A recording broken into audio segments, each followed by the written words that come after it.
Halo semuanya.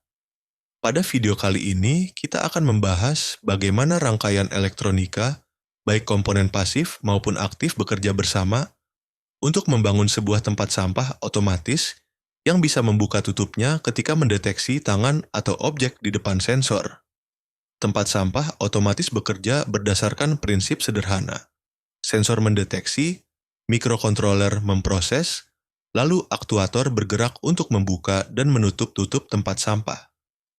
Semua ini hanya bisa berjalan jika komponen elektronika tersusun dengan benar dalam sebuah rangkaian.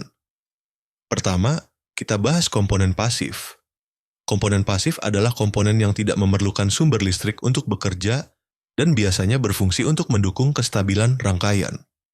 Komponen pasif dalam rangkaian A, resistor-resistor berfungsi untuk membatasi arus listrik. Dalam proyek tempat sampah otomatis, resistor sering dipasang pada rangkaian sensor ultrasonik, LED indikator, maupun pada rangkaian transistor agar arus tidak berlebih. B. Kapasitor-kapasitor digunakan untuk menyaring noise atau gangguan pada tegangan. Pada sistem otomatis, kapasitor membantu menjaga suplai listrik tetap stabil, terutama saat servomotor tiba-tiba membutuhkan arus tinggi. C. Breadboard dan kabel jumper.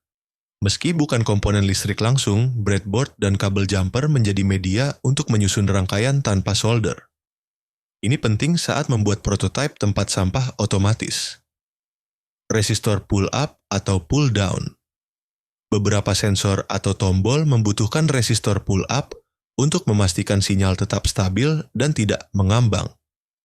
Ini menjaga data yang diterima mikrokontroler tetap akurat.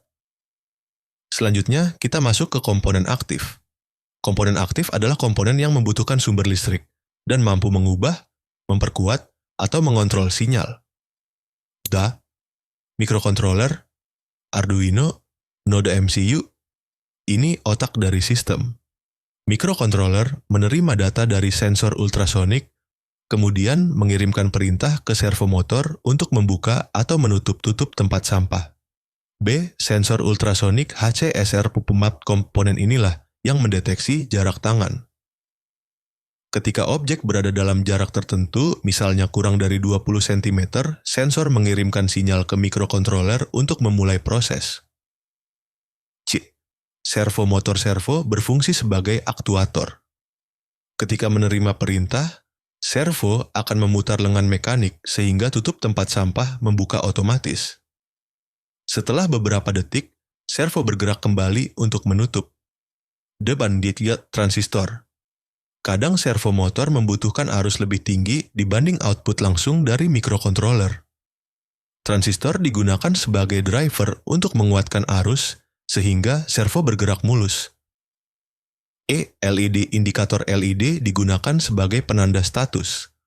Apakah sensor mendeteksi benda, apakah sistem aktif, atau apakah servo sedang bekerja. F. Power supply. Sumber daya 5 volt hingga 12 volt. Tergantung servo yang digunakan. Power supply harus stabil agar rangkaian aman dan komponen tidak rusak. 4. Cara kerja rangkaian 350 sampai 440. Saat sistem dinyalakan, mikrokontroler mulai membaca data dari sensor ultrasonik. Ketika sensor mendeteksi tangan pada jarak tertentu, sinyal tersebut masuk ke pin input. Mikrokontroler mengolah informasi itu lalu mengirimkan sinyal PWM ke servomotor. Servo kemudian bergerak membuka tutup tempat sampah. Setelah beberapa detik, mikrokontroler memerintahkan servo untuk kembali ke posisi semula. Semua komponen, baik pasif maupun aktif, bekerja secara harmonis untuk menghasilkan gerakan otomatis ini. Itulah penjelasan mengenai rangkaian elektronika yang digunakan dalam proyek tempat sampah otomatis.